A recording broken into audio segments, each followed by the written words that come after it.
Well, I have had an exciting journey in entrepreneurship and business. I've had my highs, I have had also my lows.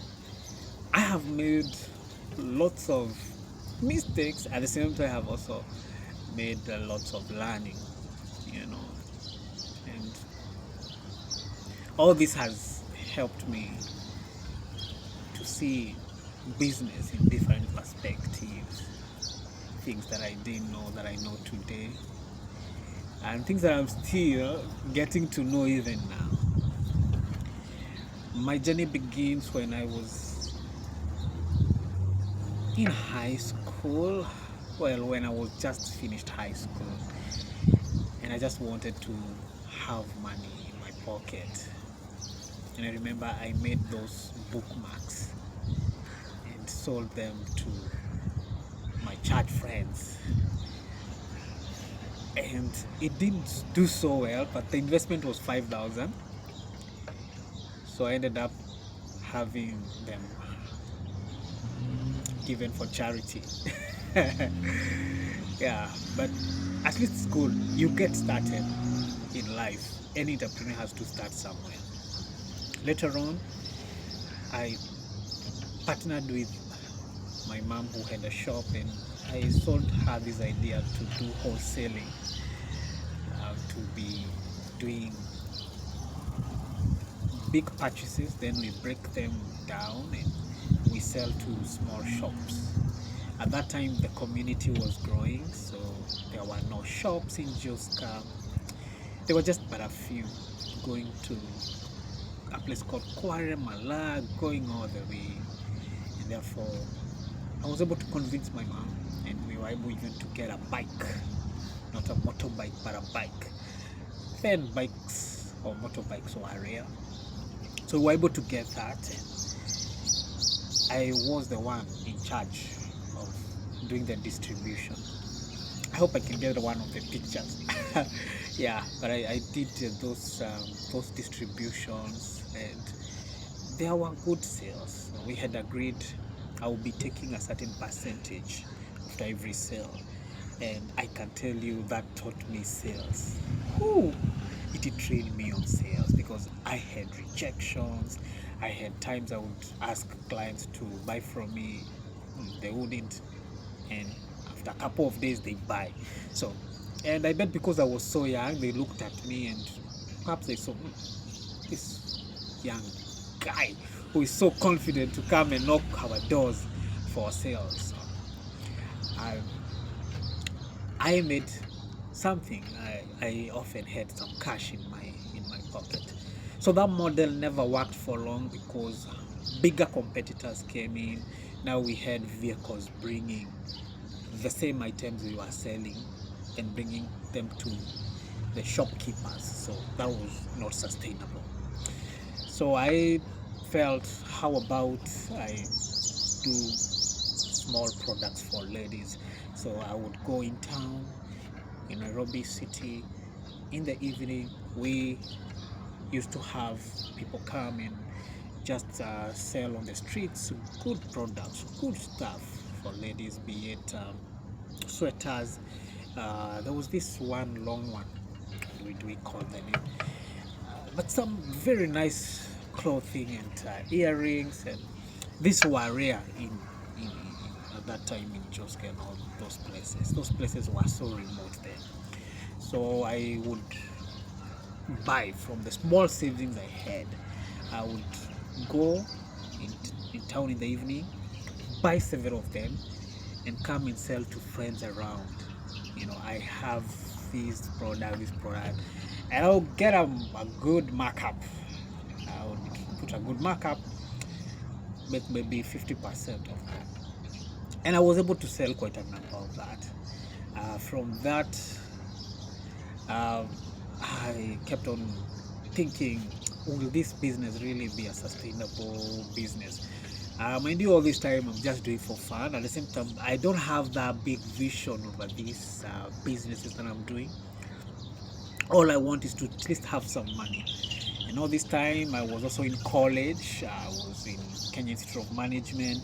So I wanted just some cash I felt it's good to have some cash rather than just every time I'm asking money from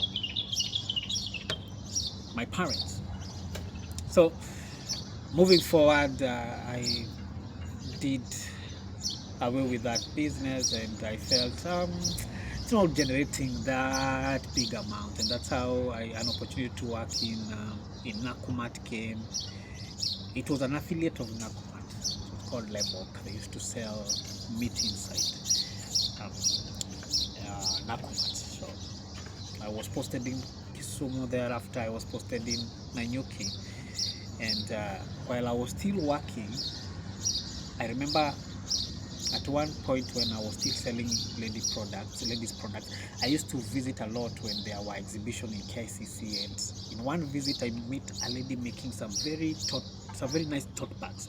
So we exchanged numbers, and since I'm selling ladies stuff, this will still do well even when wherever I will be. So I was able actually to sell a lot while in Kisumu and in Nanyuki while still employed in Nakumat. So there are times I even had more income coming from these tote bags than my salary, and it was so exciting. So I would sell to courier shops around Nanyuki because we have the British training there. So it was exciting, and a lot of tourist destinations in that area. So thereafter, Nakumat, we all know, went down, and I kept on searching, what do I do? What do I do now? And I felt, perhaps I'm a good public speaker.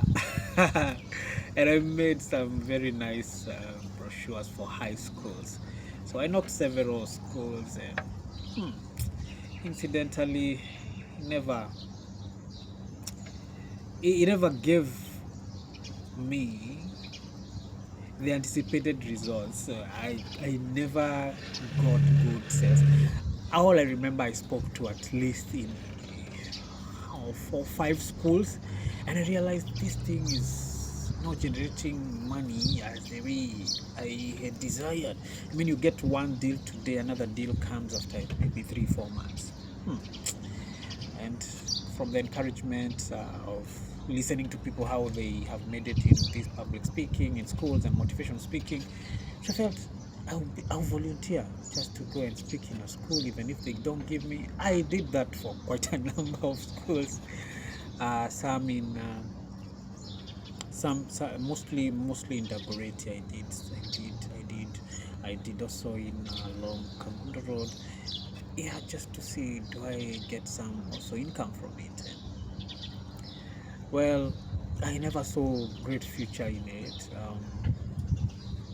Remember, I'm just in exploration stage. I'm just a young guy, just exploring, and it's okay to explore in life. At certain seasons, just explore, just to see what really fits me, what really works for me, what passions what areas are my passions flowing. So later on, that's how I ended up opening a cereal shop. And when I was in Nakumat, one thing that I kept on telling myself is I would love to start up something that will look like Nakumat, that has systems like Nakumat. While in Nakumat, I used to read a lot. So I read this book called Rich Dad, Poor Dad, and it really motivated me to see the reason as to why I'm actually working in Nakumat is to gain experience, to gain exposure. And actually, that's what I went in for. Most of the time, I would have conversations with people who are doing the marketing in Nakumat, the back office people, just interacting and getting to understand what goes on here. And when I set up my cereal shop, I tried to put up such systems. You may ask me, where did I get the capital? Well, I got from family support. They supported me with the little saving I had. It had drained. So I was not able to open with actually my real money. So I got support from family, and I was able to put up that. it did very well, but the back of my mind, I wanted to set up something that runs on its own. So I ended up employing staff there. We did this cereal shop for I think 1, 2, 3 years, and every most of the businesses we fail because we don't have enough cash to sustain us. So and the competition became stiffer, and I was not able to finance all the stocks. My competitor comes with a lower prices, and oh my, it was a cutting prices and all that. It wasn't easy to sustain that. So I thought, how about I just put up a restaurant, I change this to a restaurant. All these were dreams, or the dreams I always had growing up. I can start up a hotel, So I'm just exploring. So I explored the hotel, and oof, shock on me. Shock on me. I bet one of the biggest mistake I made there was the location. The people were not paying much, and it was not sustainable because the food quality, I had come up with a quality.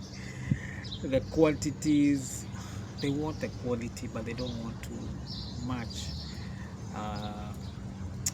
the price. They don't want too much, and I bet it because of the location and the target market, which matters even today. Who you target matters a lot today.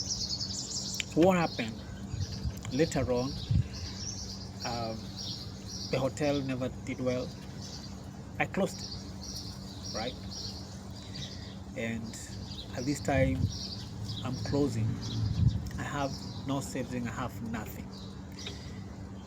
I was staying alone. I had to go back to my parents' home, our house. Get back to the drawing board. And, I salute my mom, and I owe her. I owe her a lot. She has really stood with me in all these seasons, and she was caring enough, and she'll look at me and see if I continue the way I'm looking, like I'm so depressed, I'm so stressed because my dreams have not come to fruition of business. It may take a toll on me, and I might end up now getting into bad behaviors. So I can tell you, it can really be frustrating to lose an investment, something that you have invested in emotionally, financially. Can be so devastating. And I feel for entrepreneurs because sometimes we don't have very strong support system around us, and also if we have people see failure as something that is out of norm, and yet also for them they fail, but there is a lot of stigma around failure, and especially for entrepreneurs. And sometimes, to say as a Christian or a believer, you may feel like God is against you, or even people around you, they may not vocal it, but you can read it on their face. Maybe his relationship with God is not okay. That's why all these things are happening. Well, it can happen, but not always the truth. So my mom encouraged me to consider a few other businesses, and I was in for anything. At that point, I was so low, and I was in for anything. So that's how I got into tuk-tuk business. We ended up in tuk-tuk business for I think 4 years. Started with one tuk-tuk, ended up to almost 10 tuk-tuks. Well, that's story of another day, but just to point out how it began, and surprisingly, I got someone who trained me how to ride. I didn't know how to ride, and I got great confidence on the road. Earlier on, after high school, I acquired my driving license, so it was now easier for me to just blend in and do the tuk-tuk. The tuk-tuks, I'm talking about luggage tuk-tuks, not the passengers tuk-tuks. I think we were just a few of us in Joska then. Right now I know there are so many. When we began, I found just a few of them and I felt, I can build a business out of this. Uh, well, I began with one, as I said. It was not mine, so I was to do business. Then the amount I get, there is an amount I'm to give the owner, and that's how I did it. I did like that. Then I realized there was great demand in the market, and people would wait for me to come and serve them. And surprisingly, what made me flow very well in that market is referrals and trustworthiness. There are people who knew me in the locality. I had served at one point as a one of the youth leaders in my community, in my church community there, and therefore when people saw me in this industry, whenever I would meet them or they are buying, they were like, oh, I know you. So it was easier now for me to get business. And I tell you, I got good business. I would make good sales in a day. Mind you, there were just a few of us, and I was also very young. I looked young, and the rest of the people I'm doing business with are older. So the people who are just inclined to promote young people, and especially if you're trustworthy. So I just went in and I did good business there. So when I realized there was a lot of demand and people would wait for me, I asked myself, how can I perhaps get another tuk-tuk, even if it's not mine, because when I compared the prices were still high for me to be able to get one. I checked out and I tried to look for people who have their own tuk-tuks, but they're not using them. So I asked people whom I am around, and they told, oh, I know someone who has a tuk-tuk. So I asked them, and they gave me their tuk-tuks. And mine is to manage. I get a driver, and I get a cut from it. And that model really worked well. It helped us to grow up to 10. Mind you, there are things that I had not considered or put in place. That structure, the whole structure had also its glitches. Because at the end of the day, I found that I was not making much, as I had anticipated. There was a lot of I took a lot of risk. I took risks to be on my side. Lots of risks, because if that tuk-tuk broke down, it's all on me. Okay. If my drivers go and get arrested, it's all on me. So most of the time I'll find myself in police stations. I'll find myself with mechanics, and all this used to drain my pockets. Yet I'm making good money. I can tell you, we used to make good money from those tuk-tuks. In a month we'll make even 200 plus, 200k plus. From one would make even 30, 50, 80 in a month. So I had all those records. For me, if something that I'm so strong in is the record keeping part of it. So I keep those detailed records. I would pull how much fuel we took for all the 4 years. I still have those records. And when the business started now going down, and the mechanical issues taking a toll on me, I had to rethink again. It was a loss for me, because one, I disappointed the people who had invested in me, and they wouldn't understand why I'm closing this. Yet behind the scenes, I know what I'm going through, the torture I'm going through emotionally, and I felt, no, I'm not in good state of mind to continue with this business. I just better close it.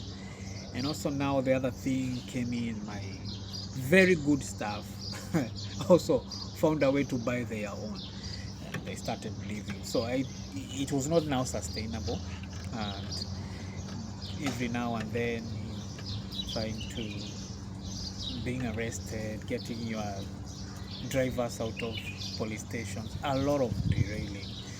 So when I went to the drawing board, I realized now I can't continue with this, and I had just to close it, wrap it up. It was disappointing, it was frustrating, and as I am talking about this now, it should be 3 years down the line now. I have had time to heal from that. It was torturous. We will talk about that in another video, but I have had those seasons where I've really felt so low because of that failure,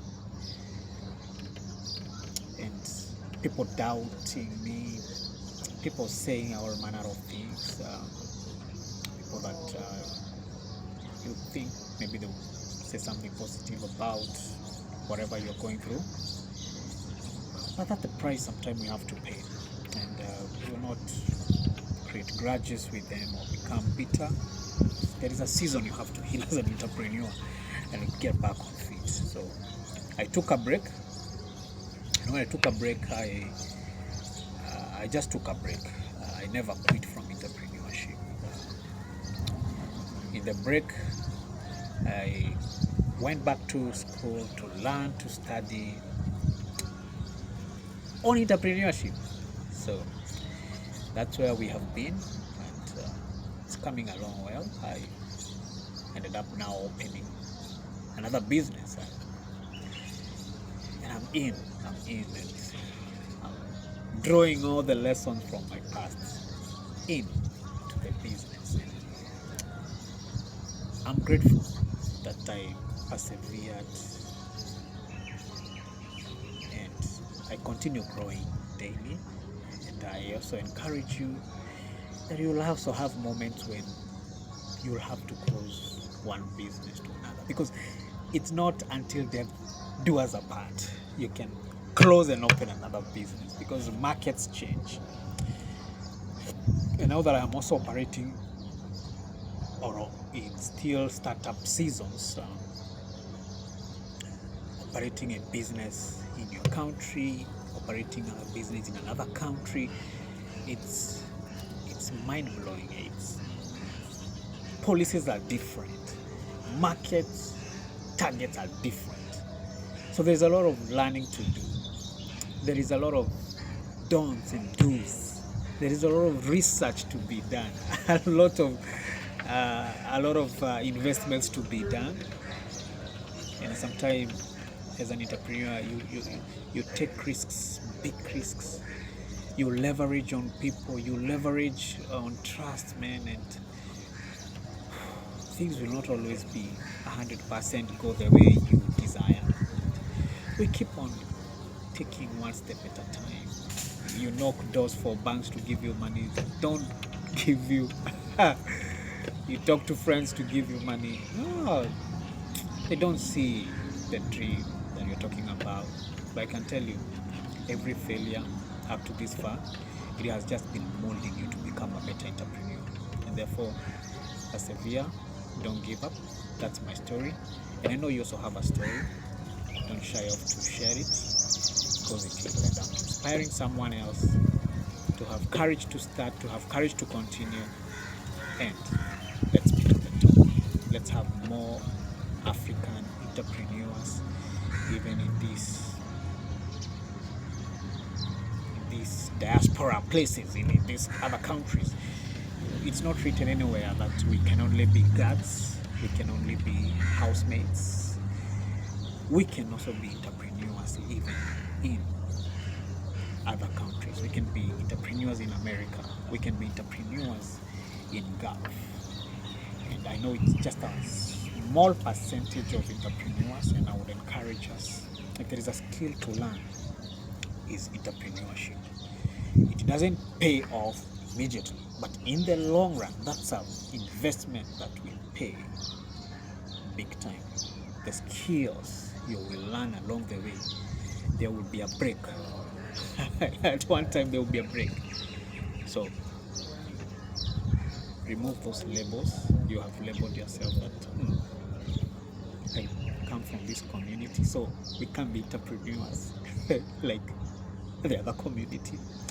Remove the labels that Africans are just for, they are to be treated like slaves. We are kings. We are also kings. We breathe the same air. Yeah, sometimes the exposure, the people we are competing with is higher. Sometimes when you go out here, you have to prove yourself more. It's okay, pay the price. But sometimes we need people who will be courageous enough to break walls for other people. Because once we have many Africans, people will also perceive us different. And people are also should be perceiving us different. Yeah. Because they are realizing, oh, our stereotyping of Africa is not the same. So that's my encouragement.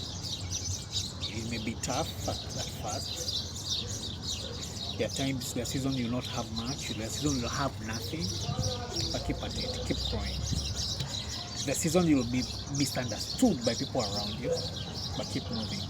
The season you'll also have doubts of yourself, whether this thing will ever amount to anything. Keep moving. Keep moving. It will pay off. Keep taking one step at a time, the baby steps. It will pay off. You'll have a break, and you will thank yourself later. Oh, you will thank yourself later. Yeah. So, till next time, be courageous and of good courage. Life is happening. Life has not stopped happening. It is not waiting for anyone. So keep moving. Keep moving. Keep moving.